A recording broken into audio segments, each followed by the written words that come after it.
Today's surprise indictment of several Giuliani associates isn't just national news. It also marks quite the turnaround for Giuliani, a top prosecutor who led the probe. Jeff Berman holds the same job Giuliani did as New York's top prosecutor. Giuliani now on the other side of the office he led with a tough-on-crime agenda. Let me tell you that I know about the crime that you have to deal with. I understand the fear that you have. Well, Mayor really isn't a tough mayor on crime. The mayor opposes the death penalty. Giuliani waging a very public campaign against crime in New York, paving his path to America's most famous mayor. But as America reassesses our criminal justice system, I want to tell you it's important to remember many Democrats echoed a similar tough-on-crime agenda.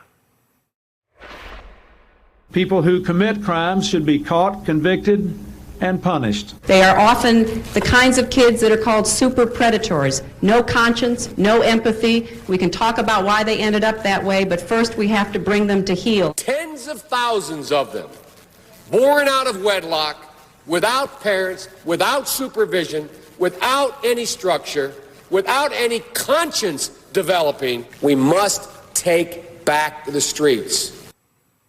Take back the streets, super predators. Crime had been up in many places, but so was this backlash, which included a harsh 94 crime bill signed by Clinton that cut education for inmates, added boot camps for minors, and other rules that grew the prison population. It was out of that dynamic, crime and backlash in urban America, that Christopher Wallace emerged from Brooklyn. You may also know him as the Notorious B.I.G., a then 21-year-old musician who revitalized hip-hop music on the East Coast with lines that reverberate to this day, narrating his everyday struggle, addressing his teachers and neighbors, and pleading with America to listen to the truth he was writing and not to revert to, as he put it, stereotypes of a black male misunderstood. Well, this fall marks the 25th anniversary of Wallace's debut album, a work so iconic it's been honored on the floor of Congress by Hakeem Jeffries, who represents Wallace's district in Brooklyn.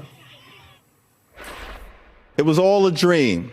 I used to read Word Up magazine. Those were the words of the late, great, Notorious B.I.G. But his words live on forever.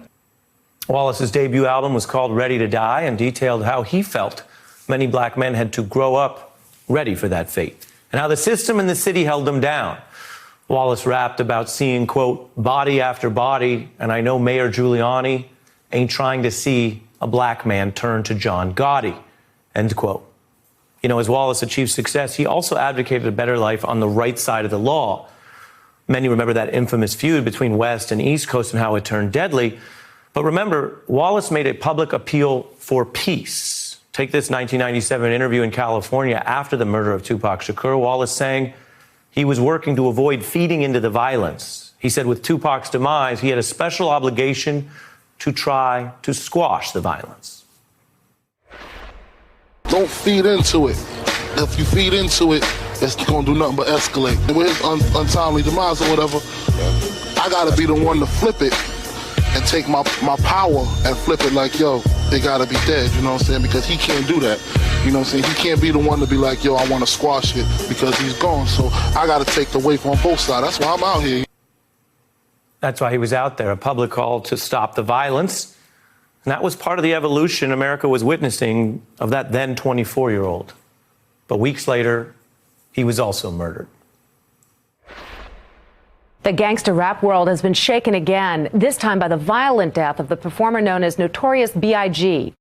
Across the nation, and especially in New York, mourners paid tribute to that young man cut down so far before his time, remembering the musician, his work, his words. And, you know, we can't know how he would have grown up. But his music did grapple with the possibility of death. You know, the last song on that first album had Mr. Wallace imagining if he did die young. And in the song, he addressed his mom from beyond the grave, saying, quote, I wonder if I died, would tears even come to her eyes? And then he addressed her saying, forgive me for my disrespect, forgive me for my lies. The tragedy was that, of course, the art was soon echoed by reality, a young man trying to share with his mom and his friends and the whole world his fears and his regrets. Something we can all think about when you look at how music and culture affects our lives and makes its way all the way to the House floor. So I want to tell you, to mark this 25th anniversary, we just had some of the people that album touched, including, yes, the congressman you just heard from, Hakeem Jeffries, and musical leaders who knew Biggie, Lord Finesse, Kim Oserio, Havoc, and Ebro. For this cultural and music discussion, we did it right here in Brooklyn, but you can listen to it too if you want, and I wanted to tell you that. It is up on our podcast, the whole conversation. You can go right now for free to msnbc.com/Biggie. That's msnbc.com/Biggie, or wherever you get your podcasts. We think it's a discussion worth having. Hey, I'm Ari Melber from MSNBC. You can see more of our videos right here, or better yet, subscribe to our YouTube channel below. You could have been anywhere in the world, but you're here with us, and we appreciate that.